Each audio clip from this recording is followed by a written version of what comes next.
When Nintendo's Game Boy Color was released in 1998, it was touted as the perfect successor for the original Game Boy. Available in 5 distinct colours, berry, grape, kiwi, dandelion and teal, Nintendo very cleverly decided to use this palette to spell out the word colour on the device itself. Sporting a custom 8-bit sharp processor, a colour screen, a smaller form factor, and a mere 3 launch titles in Tetris DX, Wario Land 2 and Pocket Bomberman, the Game Boy Color actually had a lot going for it when it was launched. It was the world's first backwardly compatible handheld, meaning all the original Game Boy's large library of games were all available to it. Their main competitor in the West, the battery-hungry Game Gear, had been discontinued by Sega in the year before, and they had finally responded to game developers' pressure for a more sophisticated handheld. The Game Boy Color's reflective colour display was a massive hit, and combined with the original Game Boy is one of the best-selling handheld systems of all time, but like its predecessor, suffers massively from its non-frontlit or backlit screen. I know we've become accustomed to backlit screens today, but to those who have never experienced using a non-modified Game Boy or Game Boy Color in the dark, or even in bad lighting, imagine turning on your favourite home console today and then for no reason at all, sticking on a blindfold or poking yourself in the eyes. It's next to impossible to see it. The technology probably wasn't available at the time, or at least wasn't available at a reasonable price to the consumer, and it's something that Nintendo themselves didn't address without the use of separate accessories until the Game Boy Advance came along several years later.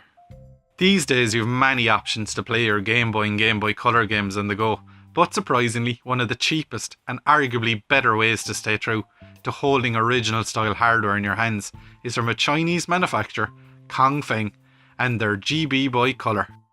Mine arrived within 3 weeks of ordering and was packaged in a lovely bubbly fortress.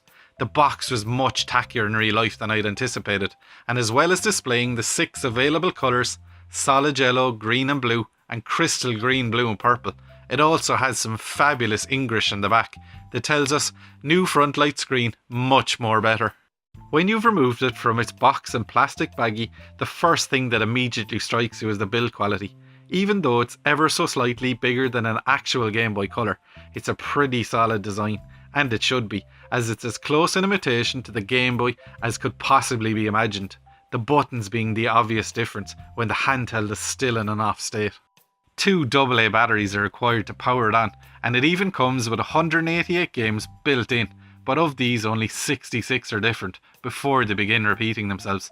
It's also worth noting that all of these are original Game Boy and not Game Boy Color games, but they are built in and free straight out of the box and include many popular favourites, including Super Mario Land, Contra, Tennis, Dr. Mario and Tetris, so there's something there for everyone's tastes.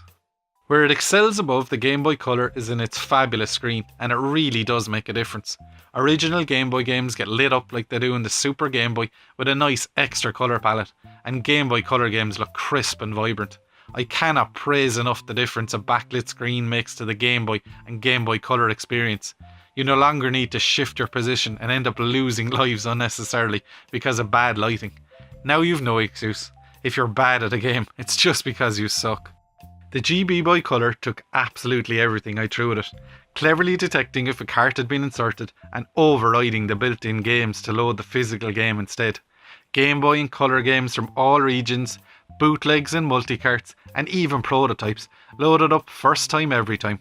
One thing worth noting though is that the screen itself is a slightly different shape, and if you're used to the originals it can seem a tiny bit squashed, but it doesn't affect gameplay, and I'd happily trade that for the convenience of the backlight any day. The GameBoy Color even accepts accessories and has no issues with the Game Boy camera or the multiplayer adapter. The only issue I did run into was that it has, or seems to have, an IR port on the top, but the one on my model just didn't work. In honesty, it's not something that will bother me in the long run, but it's worth being aware of all the same if you're looking for a like-for-like replacement for your Game Boy Color needs. In short, the GameBoy Color more than exceeded my expectations, and for less than €30 including shipping is an absolute steal. Sure, I won't play some of the 66 built-in games, but it's good to have the option should I ever desire to. I cannot say enough good things about the screen, and the audio easily equals that of the original handheld.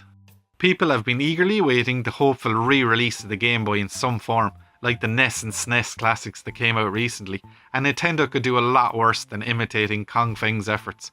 If you're a fan of the original Game Boy Color, or just like classic portable handheld gaming in general, you could do a lot worse than picking up the GB Boy Color.